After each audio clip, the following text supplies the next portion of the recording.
chose, n'aie pas peur de te montrer. N'aie pas peur de te montrer, on s'en fout de ce que va dire les autres. Ah, Caro, parce que j'ai peur de me montrer, parce que qu'est-ce que mes concurrents vont dire? Qu'est-ce que mes clients vont dire? Est-ce qu'ils vont aimer? Est-ce que je serai pas comme une youtubeuse, etc. Je veux pas être vue comme ça. Je veux être vue comme une professionnelle. Bah, qui vous a dit que le fait de créer du contenu va vous faire devenir par exemple une youtubeuse? Et il n'y a rien de mal à être youtubeur. D'accord? C'est pas ça le problème. Vous pouvez très bien faire des vidéos, faire du contenu sans être reconnu comme une personne qui fait des danses sur TikTok ou des trucs comme ça. D'accord? C'est pas ça le problème. Le truc qu'on veut, c'est publier du contenu qui montre que vous avez une certaine expertise dans quelque chose. Et de préférence, votre visage. Vous devez comprendre que vous devez être l'ambassadeur de votre service, de votre cabinet. D'accord? C'est ça. Il faut que quand la personne, par exemple, elle pense manicure.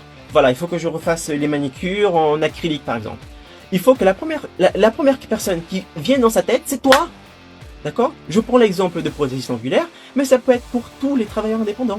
Si la personne a un problème dans un domaine, il faut qu'elle te contacte parce qu'elle sait que tu es la personne qui a la solution à son problème. Et comment est-ce qu'elle va faire ça? À force de voir ton contenu, voir ton visage. Ok, donc n'aie pas peur de te montrer. Les gens ont peur de se montrer, mais parce qu'ils ont peur en fait. La peur de se montrer peut être cachée derrière deux choses. Derrière la critique des autres, donc comment est-ce qu'ils vont dire de moi, est-ce qu'ils vont me critiquer, etc., etc. Et deuxième chose, c'est la peur de confiance en soi.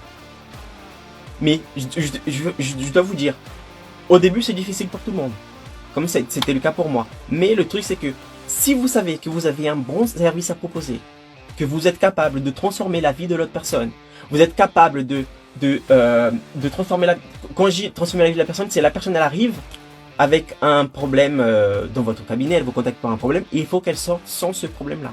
Il faut qu'elle soit contente, d'accord, de ton service. Donc, à partir du moment où tu sais que tu gères la chose, que tu es capable de donner des résultats, montre-toi. Ah, et Caro, parce qu'il y aura des haters, ça, des gens qui vont me critiquer, laisser des messages haineux. On s'en fout des haters. Vous êtes là pour impacter des vies ou pas? Vous êtes là pour montrer de quoi vous êtes capable ou pas? Les haters, on s'en fout. Ils vont publier des contenus haineux, des commentaires haineux. Oui, qu'est-ce qu'on fait dans ce cas? On bloque la personne. Point. Elle va partir là-bas. Toi, tu restes dans ton contenu, etc. Tu vas bloquer la personne, plus jamais elle va recevoir ton contenu et tout va bien. Faut pas que vous laissez.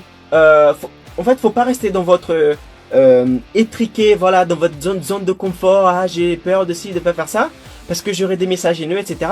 Donc, faut pas faire ça parce que si vous faites ça, vous allez punir les personnes qui en ont réellement besoin de votre service, de votre produit.